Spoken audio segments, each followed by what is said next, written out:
దేశంలో ఇప్పుడు ఒకటే hot topic Rahul Gandhi versus election commission. అయితే ఇందులో ఎవరు కూడా వెనక్కు తగ్గటం లేదు. తప్పు మీదంటే మీదంటూ ఆరోపణలు ప్రత్యారోపణలు విసురుకుంటున్నటువంటి ఈ తరుణంలో రాహుల్ గాంధీ అణుబాంబు పేల్చారా? ఎలక్షన్ కమిషన్ వెనక్కు జారుకుందా? ఒకవేళ రాహుల్ గాంధీ తప్పు అయితే ఎలక్షన్ కమిషన్ ఏం మాట్లాడబోతోంది, ఏం చేయబోతోంది?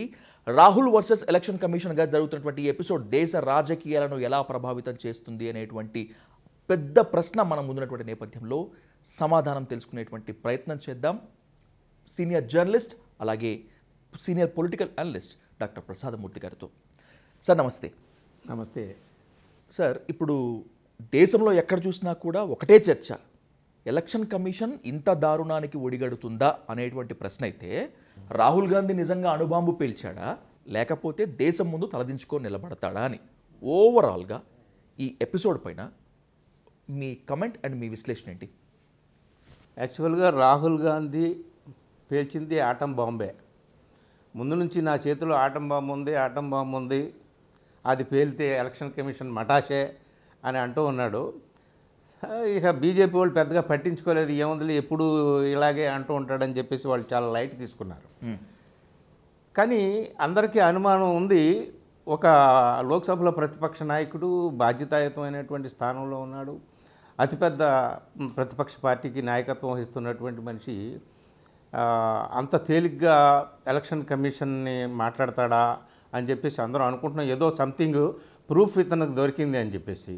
కానీ ఇంత పెద్ద ప్రూఫ్తో బయటకు వస్తాడని చెప్పేసి నేనైతే ఎక్స్పెక్ట్ చేయలేదు. ఆయన మొత్తానికి ఒక పార్లమెంటరీ కాన్స్టిట్యున్సీ కర్ణాటకలో కర్ణాటక సెంట్రల్ పార్లమెంటరీ కాన్స్టిట్యున్సీలో మహదేవపుర అసెంబ్లీ కాన్స్టిట్యున్సీని ఒక్కదాన్ని తీసుకొని చేయడానికే వీళ్ళకి 6 నెలలు పట్టింది. 6 months లిటరల్గా. వాళ్ళకి ఎలక్ట్రానిక్ ప్రూఫ్ అడిగారు, డిజిటల్ రికార్డ్ అడిగారు, ఇవ్వలేదు. ఏమిచ్చారు? Bundles and bundles of papers ఇచ్చారు. అది ఒక్కొక్క కట్ట 7 అడుగులు ఉంది, చూపించాడు కదా అంతా. సో కొన్ని లక్షల ఓటర్ల లిస్టుని కాగితాలు, ఆ కాగితాలు ఇలా ముట్టుకుంటే చిరిగిపోయేటట్టుగా ఉన్న కాగితాలు ఇవి ఇచ్చారు. మీ తంటాలు ఏవి మీరు పడండి అని అన్నారు. కానీ 6 నెలలు దాని మీద. అంటే రాహుల్ గాంధీ అడిగాడంట, కనీసం ఒక 6-7 నియోజకవర్గాలన్నా తీసుకోండి అంటే వాళ్ళ టీము చేయలేమండి, కష్టము, ఇది చేయడమే కష్టంగా ఉంటుంది, ఇది ఒకటి చేద్దామని అంటే ఇది ఒకటి చేశారు. మొత్తానికి ఒక 5 రకాలుగా ఏ విధంగా మాల్ ప్రాక్టీసెస్ జరిగింది, ఓటర్ ఆ ఫ్రాడ్ ఎలా జరిగింది ఏమిటి అనేటటువంటిది ఆయన నిరూపించాడు ఓపెన్గా. పబ్లిక్గానే ఆయన ఢిల్లీ కాంగ్రెస్ పార్టీ హెడ్ క్వార్టర్స్లో పవర్ పాయింట్ ప్రజెంటేషన్తో సహా అంతా చెప్పాడు. ఏ విధంగా బల్క్ వాటర్స్ ఎలాగా, అడ్రసెస్ లేకపోవడము, ఇవంతా కూడా డూప్లికేషన్ ఆఫ్ ఐడి కార్డ్స్, ఇవన్నీ కూడా అన్నీ చెప్పాడు. అని చెప్పిన తర్వాత 1,250 ఓట్లు ఫ్రాడ్ అక్కడ జరిగిందని చెప్పేసి సోదాహరణంగా వివరించాడు. వివరించిన తర్వాత డిఫెన్స్లో పడింది ఎలక్షన్ కమిషన్. ఎలక్షన్ కమిషన్ ఏం చేయాలి ఏమిటి? ఇమీడియట్గా సంప్రదాయం ప్రకారం, ట్రెడిషన్ ప్రకారం, ఫర్ ఎగ్జాంపుల్ నేను మొన్న ఈ మధ్యన వరుసగా చేస్తూ ఉన్నాను దీని మీద. ఆయన ఓపీ రావత్ అని మాజీ సిఈసి, ఆయన 22nd CEC of India. So ఆయన కరణ్ థాపర్కి ఇచ్చిన ఇంటర్వ్యూలో ఒకటి చెప్పాడు, మనకు ఒక కన్వెన్షన్ ఉంటుంది, ఒక కన్వెన్షనల్ ప్రాక్టీస్ ఉంటుంది. ఎప్పుడైనా సరే ప్రతిపక్షాలు ఆరోపించడము, ఇవన్నీ అలిగేషన్స్ అన్నీ కూడా మామూలే, మేము కూడా ఎదుర్కొన్నాము. కానీ కన్వెన్షన్ ఏమిటా అంటే ప్రతిపక్షాలు ఏదైనా ఆరోపణతో వచ్చి ఏదైనా ప్రూఫ్తో వచ్చినప్పుడు ఇమీడియట్గా ఎంక్వైరీ చేయడం అనేటటువంటిది కన్వెన్షన్. అప్పుడు ఆ కరణ్ థాపర్ అడిగాడు ఆయన్ని, మరి మీ హయాంలో మీకు ఏమైనా వచ్చినాయో, మీరేం చేశారంటే మాకు వచ్చినాయి, హైదరాబాద్లో ఒక చోట 200-300 బల్క్ వాటర్స్ ఒకే అడ్రస్ దగ్గర ఉందన్న ఒక అలిగేషన్ వచ్చినప్పుడు ఇమీడియట్గా రంగంలో దగ్గర మేము చెక్ చేశాము. అలాగా అది ఇది పాటించాలి. కానీ ఇది పాటించలేదు. పాటించకపోవడం వల్ల ఏమైందంటే election commission is keeping the fire to burn అన్నట్టుగా ఆయన మాట్లాడాడు అనమాట. ఇది ఇంత పెద్ద, అంటే ఒక నిప్పు రవ్వగా ఉన్నదాన్ని ఆర్పేస్తే సరిపోయేదాన్ని ఒక పెద్ద జ్వాలలాగా, ఒక దావానలాగా దేశమంతా విస్తరించడానికి కారణం ఎలక్షన్ కమిషన్ అన్నట్టుగా మాట్లాడాడు. అంటే డైరెక్ట్గా ఒక ఉన్నత పదవిలో ఉన్న ఆయన అంత మాట మాట్లాడకూడదు కానీ మాట్లాడాడు, చెప్పాడు అనమాట. అంటే దీన్ని బట్టి ఎక్స్పర్ట్స్ చెప్తున్నట్టు దాన్ని బట్టి చూస్తే మేధావులు చెప్తున్న దాన్ని సీనియర్ జర్నలిస్టులు కానీ అనలిస్టులు కానీ సరే ఇక లాయర్స్ యోగేంద్ర యాదవ్ లాంటి యాక్టివిస్టులు వాళ్ళైతే ఇక సుప్రీంకోర్టులో ఎదా జరుగుతుంది. రాహుల్ గాంధీ ఏ స్థాయిలో అయితే ఆటం బాంబు పేల్చారో సాక్షాత్తు సుప్రీం ధర్మాసనం ముందు యోగేంద్ర యాదవ్ పేల్చినటువంటి బాంబు ఇంకా పవర్ఫుల్ కదా. యోగేంద్ర యాదవ్ అప్పటికి ఏంటంటే మొత్తం అసలు అంటే 65 lakhs ఆఫ్ వాటర్స్ మీరు డిలీట్ చేశారు. ఆ డిలీట్ చేసినట్లో కొంతమంది అయితే చనిపోయిన వాళ్ళ లిస్ట్ పెట్టి 22,000 మంది పైగా చనిపోయిన వాళ్ళు అని చెప్తున్నారు వీళ్ళు. 33,000 మందికి అసలు బీహార్ను వదిలిపోయారని చెప్తున్నారు. సో చనిపోయిన వాళ్ళలో కొంతమంది మేము బతికే ఉన్నామని చెప్పి వస్తున్నారు. రాహుల్ గాంధీ డైరెక్ట్గా చనిపోయి ఉన్న వాళ్ళ దగ్గర చనిపోయారని చాయ్పై చర్చ పెట్టాడు, ఛాయ్ తాగాడు వెళ్ళి. సో ఇవన్నీ కూడా లూపోల్స్ కనిపిస్తున్నాయి కదా, ఇవన్నీ కూడా ల్యాప్సెస్ ఏమున్నాయి అవన్నీ కూడా కనిపిస్తున్నాయి. రాహుల్ గాంధీ అక్కడ చేపించాడు. అయితే ఎలక్షన్ కమిషన్ నేను అంటున్నాను ఏమిటంటే రాహుల్ గాంధీ మొత్తం తప్పు కావచ్చు, రాహుల్ గాంధీ మొత్తం కూడా ఒక ఫాల్స్ డాక్యుమెంట్స్ ఏదో అక్కడ ప్రజెంట్ చేసి ఉండొచ్చు. కానీ నీ దగ్గర నువ్వు పెద్ద యంత్రాంగం ఉంది కదా నీ దగ్గర మొత్తం అంతా కూడా చిటికేసి ఇప్పుడు 2003 వరకు ఉన్నటువంటి వాటర్లు వాళ్ళు అలాగే ఉంటారు, ఆ తర్వాత వచ్చినటువంటి వాటర్లే నిరూపించుకోవాలని చెప్పేసి వీళ్ళు ఒక 11 డాక్యుమెంట్స్ని అడిగారు కదా. సో 2003 దాకా ఉన్నటువంటి వాటర్స్ మీరు డిజిటల్ ఫార్మేట్లో పెడుతున్నారు, అంత యంత్రాంగం నీ దగ్గర ఉంది. రాహుల్ గాంధీ చూపించిన ఆఫ్టర్ ఆల్ ఒక సింగిల్ అసెంబ్లీ కాన్స్టిట్యున్సీలో అతను చూపిస్తున్నది ఫ్రాడు తప్పు అని చెప్పి నిరూపించలేదు సరిగదా. నువ్వు ఏంటది అఫిడవిట్ రా అని చెప్పి అడుగుతున్నారు. అఫిడవిట్ ఇవ్వడం అంటే ఏమిటి అంటే వాడిని లీగల్గా ఇరికించడం అనమాట. అంటే వాడిని రాంగ్ అని ప్రూవ్ అయితే వాడిని అరెస్ట్ చేయొచ్చు, లీగల్గా చర్యలు తీసుకోవచ్చు. ఎలక్షన్ కమిషన్ మాత్రమే కాకుండా దేశంలో ఉన్నటువంటి కొన్ని జాతీయ ఛానళ్ళు రాహుల్ గాంధీ చెప్పింది నిజమేనా అని ఫ్యాక్ట్ ఫైండింగ్ కమిటీకి గ్రౌండ్ రిపోర్ట్కి వెళ్తే ఇండియా టుడే వెళ్ళింది. రాహుల్ గాంధీ చెప్పింది నిజమైంది కదా. ఒక అడ్రస్లో 80 బల్క్ వాటర్స్ ఉన్నాయండి. ఆ అడ్రస్కి వెళ్ళి చూస్తే అక్కడ ఎవరు లేరు. అయితే తర్వాత మళ్ళీ బీజేపీ వాళ్ళు ఏం చేశారంటే మళ్ళీ వాళ్ళ టీంని పంపించి లేదా అంతకుముందు ఇక్కడ ఉన్నారు ఇప్పుడు లేరని చెప్పిస్తున్నారు. ఇది మసిపూసి మారేడుగా చేసినట్టుగా కనిపిస్తుంది, కళ్ళకి మనకు కట్టినట్టుగా కనిపిస్తుంది. నాకు తెలిసి భారతదేశ రాజకీయాల్లో ఎలక్షన్ కమిషన్ చేసిన తప్పిదాలని, ఎలక్షన్ కమిషన్లో పారదర్శకత లోపించింది అని ఇంత లైవ్ ఎగ్జాంపుల్గా చూపించినటువంటి ఇన్సిడెంట్ అండ్ పొలిటికల్ లీడర్ ఇతనేనా? This is the first example in the history of Indian democracy అండి, ఫస్ట్ టైము. ఎందుకంటే ఎప్పుడు అఫ్కోర్స్ ఇప్పుడు కాంగ్రెస్ పార్టీ అధికారంలో ఉన్న టైంలో కూడా రిగ్గింగ్స్ అవి ఇవి జరిగే ఆరోపణలు ఉండేవి. కానీ ఇంత పక్కాగా ఇంత పకడ్బందీగా విత్ ప్రూఫ్స్ ఒక అసెంబ్లీ నియోజకవర్గాన్ని పట్టుకుని బోన్లో నిలబెట్టాడు ఎలక్షన్ కమిషన్ని. ఇప్పుడు ఎలక్షన్ కమిషన్ అన్ని రకాల ఇప్పుడు 1,00,000 ఓట్లు ఫ్రాడ్ జరిగిందని ఆయన చెప్తున్నాడు. వీళ్ళు ఏం చెప్పారు మొత్తం అంతా ఇప్పుడు కొండంత వెలకను పట్టినట్టు శకుని రాణి అనే ఒక ఎగ్జాంపుల్ తీసుకున్నారు. రాహుల్ గాంధీ ఏం చెప్పాడు, శకుని రాణి 70+ ఏజ్డ్ ఆవిడ ఫామ్ 6లో ఆమె పేరు నమోదై ఉంది. ఫామ్ 6 ఏమిటి, ఫస్ట్ టైం ఓటర్ నమోదు చేసుకునేటటువంటిది ఫామ్ అది. అందులో 70+, 80+, 90, 95+ వాళ్ళు ఉన్నారు. ఫస్ట్ టైం ఓటర్స్ ఎలా అవుతారు వాళ్ళు? ఇది ఆయన చెప్పాడు. దాదాపు 30,000 పైచీలకు ఉన్నారని చెప్పేసి ఆయన చెప్తున్నాడు. అందులో శకుని రాణి ఒకటి, ఆమెకి 2 ఓటర్ కార్డులు ఉన్నాయని చెప్పాడు. ఆ 2 లేవు, నేను ఒకటే వేశానని చెప్పి ఆమె చేత వీళ్ళు చెప్పించారు. కానీ రాహుల్ గాంధీ చేసిన ఎలిగేషన్ చూపించిన ప్రూఫ్ వేరు. ఇది అసలు ఫామ్ 6లో ఫామ్ 6 అనేటటువంటిది కొత్తగా నమోదు చేసుకునేటటువంటి వాళ్ళ కోసం. అది వాళ్ళలో ఈ వయోవృద్ధులందరూ కూడా ఎలా వస్తారు, అది ఏంటని అతని ప్రశ్న. దానికి సమాధానం లేదు. సింగిల్ అడ్రస్లో బల్క్ వాటర్ సమాధానం లేదు, డూప్లికేషన్ ఆఫ్ వాటర్ సమాధానం లేదు, అసలు ఏమీ లేదు. నువ్వు అఫిడవిట్తో రా, మేము చూస్తామని చెప్తున్నారు. అంటే ఏంటంటే వీళ్ళ చేతుల్లో అన్నీ ఉన్నాయి. కొంత టైం తీసుకుంటున్నారు ఎలక్షన్ కమిషన్. టైం తీసుకుంటున్నారు. ఎందుకు టైం తీసుకుంటే పెద్ద కాన్స్పిరసీ జరుగుతుందన్నమాట. అఫిడవిట్ దాఖలు చేయండి లేదా జాతికి క్షమాపణ చెప్పండి అంటూ ఇండైరెక్ట్ వార్నింగ్ ఇచ్చింది ఎలక్షన్ కమిషన్ రాహుల్ గాంధీకి. ఇది ఒక మూమెంట్ అనుకుంటే సార్, వెంటనే రాహుల్ గాంధీ ఏ అలిగేషన్స్ అయితే రేస్ చేశారో ఆంధ్రప్రదేశ్, కర్ణాటక, హర్యానా, బీహార్తో పాటు మరొక state voters list election commission official website నుంచి తీసేయటాన్ని ఎలా అర్థం చేసుకోవాలి మనము? బ్లండర్ మిస్టేకే కదా. చాలా అండి. ఎందుకంటే రాహుల్ గాంధీ చాలా సాహసంగా చాలా ధైర్యంగా ఈ విషయాలన్నీ బయట పెట్టేటప్పటికి ఒక్కసారిగా ఎలక్షన్ కమిషన్ వెబ్సైట్లో నుంచి మొత్తం ఇప్పుడు సెర్చ్ ఆప్షన్ ఒకటి ఉండేదంట. మనము ఎపిక్ నెంబర్ కొట్టేస్తే దాని ప్రకారం ప్రసాద్ మూర్తి ఎపిక్ నెంబర్ కొట్టేస్తే వచ్చేస్తుంది ఎక్కడుంది ఏంటి అనేది. నీ నీ నీ పేరు మీద ఉన్న ఎపిక్ నెంబర్తో కొడితే సెర్చ్ చేసుకోవచ్చు. ఆ సెర్చ్ ఆప్షన్ డిలీట్ చేసేసింది, మొత్తం చాలా ఇన్ఫర్మేషన్ డిలీట్ చేసింది. ఇప్పుడు అనుమానం ఏమిటి అంటే రాహుల్ గాంధీని ఎందుకు వీళ్ళు అఫిడవిట్ అడుగుతున్నారు అన్న అనుమానం. ఎందుకంటే ఇన్ని రోజులు టైం తీసుకుంది, ఒక్కరోజు చాలు. రాహుల్ గాంధీ ఏమంటున్నాడు, నాకు మీరు డిజిటల్ డేటా ఇవ్వండి, 24 అవర్స్లో మొత్తం అన్ని నియోజకవర్గాలు బండారం బయటపడతానంటున్నారు. వీళ్ళు ఇన్ని రోజులు టైం తీసుకుంటున్నారు. ఎందుకంటే తమిని బిమ్మి చేసి మసిపూడి మారేడుగా చేసి రాహుల్ గాంధీ చూపించినన్ని ఫేక్ డాక్యుమెంట్స్ అన్ని నిరూపించి అతన్ని తీసుకెళ్ళి లోపల వేసేటటువంటి పని ఏదో చేస్తున్నారేమో అని చెప్పి అనుమానం. అందుకని రాహుల్ గాంధీ కూడా అఫిడవిట్ ఏమి ఇవ్వలేదన్నమాట. నేను అఫిడవిట్ ఇవ్వడం ఏంటి, నేను ప్రమాణం చేయడం ఏంటి, లోక్సభలో నేను ప్రమాణం చేసే కదా నేను కూర్చున్నాను. అఫిడవిట్ ఇవ్వడం ఏంటి, నేను బహిరంగంగా నేను చూపిస్తున్నాను కదా. ఇది నేను చూపించే అన్నీ కూడా తప్పని మీరు నిరూపిస్తే నన్ను లీగల్ చర్యలు తీసుకోవచ్చు, అంతే చూమోటగా తీసుకోవచ్చు కదా. ప్రత్యేకంగా అఫిడవిట్ అంటారేంటి అంటే ఇది some conspiracy is going on behind అని ఇది అనిపిస్తుంది. ఏదేమైనా ఎలక్షన్ కమిషన్ అనేది ఇప్పుడు ఒక డిఫెన్స్లో పడి ఉంది. దాని వెనకాల బీజేపీ సరే. ఇవాళ చూడండి, ఇవాళ రాహుల్ గాంధీ తగ్గట్లే, అసలు ఇది తాడో పేడో తేల్చుకోవడానికి సిద్ధంగా ఉన్నాడు.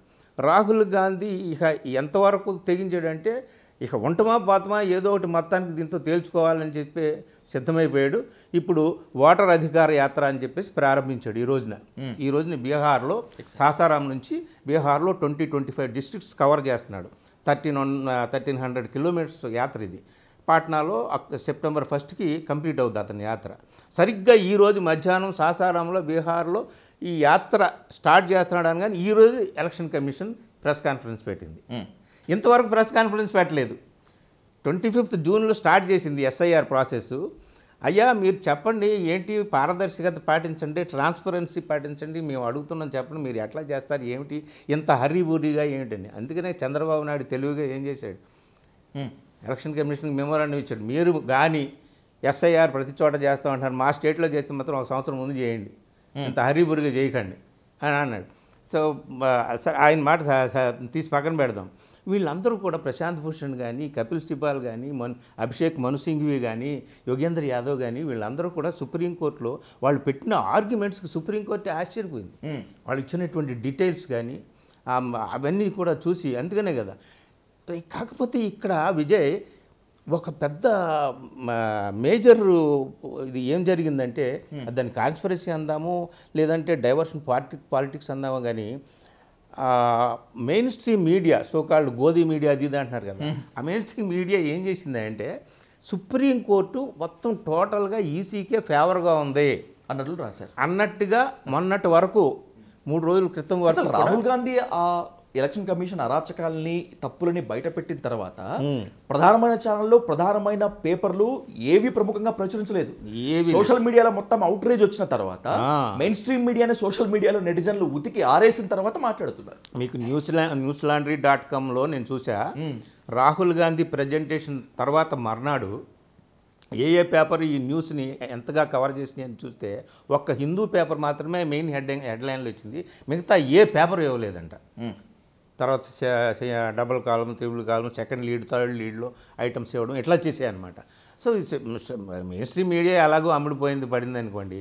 ఈ సోకాల్డ్ ఈ సోషల్ మీడియా అనేది లేకపోతే ఇండిపెండెంట్ జర్నలిస్టులు అనేవాళ్ళు ఈ దేశంలో వినిపించడానికి అవకాశం లేదు. వాళ్ళని కూడా తొక్కేయడానికి ఏదో చేస్తున్నారు. ఏదైనా ఇప్పుడు ఈ రోజుకైనా సరే కనీసం ఎలక్షన్ కమిషన్ ఇప్పటికైనా సరే, ఇప్పుడు ఓపీ రావత్ చెప్పినట్టుగా ఇప్పటికీ ఆలస్యం ఏం అవ్వలేదు. వెంటనే రాహుల్ గాంధీ చెప్పింది ఏమిటనేది దాని మీద ఎంక్వైరీ చేసి తప్పులు జరగవచ్చండి. 140 కోట్ల దేశం, మనకు మ్యాన్ పవర్ సరైన ట్రైన్డ్ మ్యాన్ పవర్ ఉండదు, ఎడ్యుకేటెడ్ మ్యాన్ పవర్ ఉండదు, హర్రీబుర్రీగా చేయొచ్చు, కొన్ని చోట్ల తప్పులు జరగవచ్చు, దాన్ని సరిదిద్దుకుంటాం అని చెప్పేసి కాస్త ఓపెన్గా వచ్చి మీ దగ్గర ఉన్న ప్రూఫ్లు ఏంటి ఇవ్వండి అని తీసి చేయొచ్చు. కానీ అలా చేయకుండా ఎంతసేపు ఈరోజు ప్రెస్ కాన్ఫరెన్స్లో కూడా ఈ జ్ఞానేశ్వర్ కుమార్ మన చీఫ్ ఎలక్షన్ కమిషనర్ ఏమంటున్నాడంటే ఇదంతా కూడా ఈ ఒక కాన్స్టిట్యూషనల్ బాడీ మీద బురద జల్లే కార్యక్రమం, ఫాల్స్ ఎలిగేషన్స్ చేస్తున్నారు, ఓటర్స్ మైండ్ని డైవర్ట్ చేస్తున్నారు, ఇదంతా కూడా చాలా తప్పు. ఎలక్షన్ మాట్లాడుతున్నాం. Course election commission is the constitutional body అండి, నో డౌట్ ఎట్ ఆల్, దాన్ని ఏం కాదనట్లేదు. రాజకీయ పార్టీ ఆరోపణలు చేయటం మాత్రమే కాకుండా ఎల్ఓపి లీడర్ ఆఫ్ అపోజిషన్ తప్పులతో సహా ఎత్తి చూపించినప్పుడు ఎంత కాన్స్టిట్యూషనల్ బాడీ అయినప్పటికీ కూడా ప్రజలకు సమాధానం చెప్పాల్సిన అవసరం ఉండదా సార్? ఖచ్చితంగా. ఎందుకంటే we are considering India as a temple of democracy కదా. ఇప్పుడు ఆయన ఏమంటున్నాడు, మేము వాటర్స్ ఫ్రెండ్లీ బాడీ మాది, వాటర్స్ని ఇంక్లూడ్ చేసి ఎలిజిబుల్ వాటర్స్ని ఇంక్లూడ్ చేయడము, ఇన్ఎలిజిబుల్ వాటర్స్ని ఎక్స్క్లూడ్ చేయడము మా పని.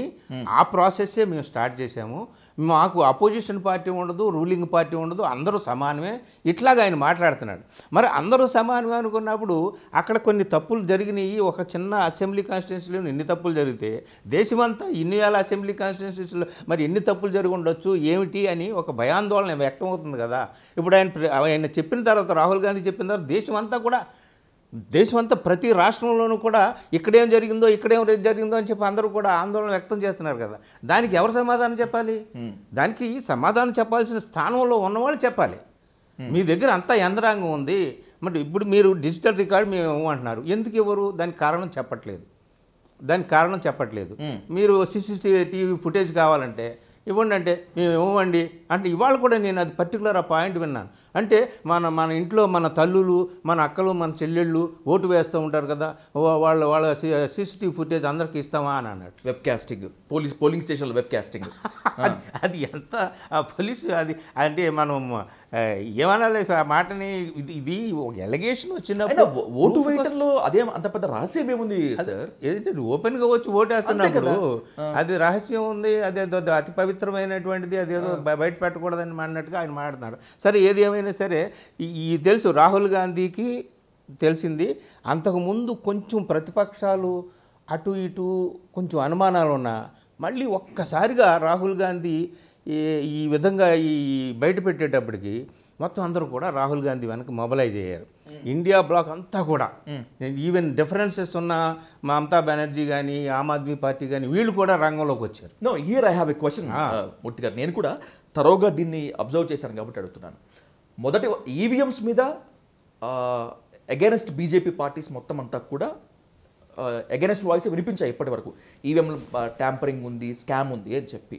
రాహుల్ గాంధీ ఈ స్థాయిలో ఇలా మాట్లాడిన తర్వాత కూడా మెజారిటీ కాదులే కానీ కొన్ని పార్టీలు మాత్రము రాహుల్ గాంధీకి సపోర్ట్ చేయట్లేదు. రాజకీయాలని పక్కన పెట్టి ప్రజల కోసం మాట్లాడాల్సినటువంటి అవసరం వచ్చినప్పుడు ఎందుకు వీళ్ళు సైలెంట్గా ఉన్నారు? మోడీకి భయపడి ఇప్పుడు ఇవన్నీ కూడా CBI, ఈడీ, ఇన్కమ్ ట్యాక్స్లు ఇవన్నీ ఉన్నాయి కదండి. ఈ భయం ఎలాగో ఉంది. ఇంకొకటి ఏమిటంటే పర్సనల్ ఈగోస్ అండి. మనం ప్రతిపక్షాలు ఒక ఎజెండా తీసుకొని రాహుల్ గాంధీ ఏమంటున్నాడు, this is the constitutional fight, not a political fight అని చాలా క్లియర్గా ఉన్నాడు రాహుల్ గాంధీ. ఇంతకు ముందు కంటే కూడా ఇప్పుడు చాలా క్లియర్గా ఉన్నాడు. సో ఆయన చెప్తున్నది ఏంటంటే రాజ్యాంగాన్ని కాపాడుకోవడం కోసం మనం చేస్తున్నటువంటి పోరాటం ఇదేం రాజకీయం కాదు. కాబట్టి రాజకీయం కానప్పుడు ఒక సింగిల్గా ఒక మనిషి అలా ముందుకు వెళుతున్నప్పుడు అన్నిటికీ తెగించి ముందుకు వెళ్తున్నాడు. అదే నిజంగా అతను చేసినటువంటి ఈ ఎలిగేషన్స్ కానీ, ఈ ప్రూఫ్స్ కానీ రాంగ్ అని తేలితే అతనికి మరి ఎలాంటి చర్యలకి ఆయన కట్టుబడాల్సి వస్తుందో మనకు తెలుసు. అంటే మొత్తం పొలిటికల్ లైఫ్ని పణంగా పెట్టి తన పొలిటికల్ కెరీర్ని పణంగా పెట్టాడు కదా. ముందుకు వెళ్తున్నప్పుడు అపోజిషన్ పార్టీస్ ఎంత స్ట్రాంగ్గా ఆయన వెనకాల ఉండాలి. అయితే ఒకటి క్రమక్రమంగా అర్థమయ్యి నెమ్మదిగా ఇప్పుడు ఆమ్ ఆద్మీ పార్టీకి వెళ్ళి ఢిల్లీలో చెడిన తర్వాత ఈ విషయంలో ఆమ్ ఆద్మీ పార్టీ వాళ్ళు కూడా ఇప్పుడు 300 మంది ఎంపీలు అండి, అపోజిషన్ పార్టీ ఎంపీసు అటు లోక్సభ, రాజ్యసభలో ఈసీని కలుసుకోవడానికి వెళ్దామని చెప్పేసి బయలుదేరారు మెమోరాండం పట్టుకొని. వెళ్ళనివ్వలేదు, ఎలక్షన్ కమిషన్ దగ్గరికి వెళ్ళనివ్వలేదు. అంత పోలీసులని బలగాలను పెట్టేసి వీళ్ళని అరెస్ట్ చేసేసి వాహనాలు ఎక్కించి తీసుకెళ్ళిపోయారు. ఇప్పుడు ఇదే సేమ్ చీఫ్ ఎలక్షన్ కమిషనర్ ఈరోజు మాట్లాడుతున్నాడు. ఆ రోజు ఆ 300 మంది ఎంపీలు వస్తున్నప్పుడు అందరినీ రప్పించి, అయ్యా మీ మెమోరాండం ఏంటి ఇవ్వండి అని తీసుకుంటే ఏం పోయింది? ఇప్పటి వరకు ఏం లేదు. ఇవాళ రాహుల్ గాంధీ ఆ ఓటు అధికార యాత్ర అనేటటువంటిది ప్రారంభించి బీహార్ అంతా తిరుగుతున్నాడు అనేటప్పటికి ఈరోజు ప్రెస్ కాన్ఫరెన్స్ పెట్టి, సార్ టైమింగ్ చూడండి, ఇది చెప్పాల్సినటువంటిది ఏముంది? ఎప్పుడైనా సరే ఇంతకు ముందే రావాలి కదా.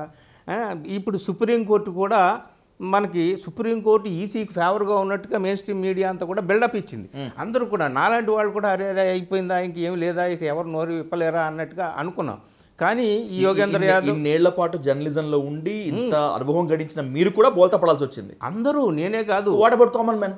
సోకాళ్ళు ఇప్పుడు పెద్ద పెద్ద న్యాయవాదులు అక్కడ వాదిస్తున్నటువంటి వాళ్ళే సుప్రీంకోర్టు మనకి అండగా ఉంటుందా లేదా అన్న డౌట్స్. ఎందుకంటే వాళ్ళు ఇంతకుముందు 7 డాక్యుమెంట్స్ అడిగారు మీరు వాటర్ కొత్తగా దీనిలో ఇంక్లూడ్ చేయడం కోసం. మేము ఇంకొక 4 యాడ్ చేసామని చెప్తున్నారు. వీళ్ళేమో అప్పుడు సుప్రీంకోర్టు ఏం చెప్పింది, 11 ఇచ్చింది కదా, 11 డాక్యుమెంట్స్ ఇచ్చింది కదా, చాలు కదా, ఇది వాటర్ ఫ్రెండ్లీ ప్రాసెస్ ఎస్ఐఆర్ అనేది అన్ని కొన్ని స్టేట్మెంట్స్ ఇచ్చేటప్పటికి అందరూ నీరు గారిపోయారు. నేను కూడా ఇక ఏమో సుప్రీంకోర్టు కూడా మనకి ఇక మద్దతుగా ఉంటుందా లేదా అన్న అభిప్రాయానికి అందరూ వచ్చారు. కానీ యోగేంద్ర యాదవ్ వీళ్ళందరూ ఆర్గ్యుమెంట్స్ విన్న తర్వాత వాళ్ళు ఏం చెప్పారయ్యా అంటే, నువ్వు 65 లక్షల మందిని తీసేసి అంటున్నావు, 65 లక్షల మంది ఎవరు, ఎక్కడ వాళ్ళు, ఏ కారణాలతో తీసావు, ప్రతి ఒక్క పేరు పెట్టి ప్రతి వెబ్సైట్లో పెట్టండి, ప్రతి జిల్లా ఆఫీసులో పెట్టండి, బిఎల్ఓ ఆఫీసులో పెట్టండి, ప్రతి చోట టీవీలో ఇవ్వండి, రేడియోలో ఇవ్వండి, అన్ని చోట్ల కూడా ఇవ్వండి అని చెప్పేసి ఒక్కసారిగా.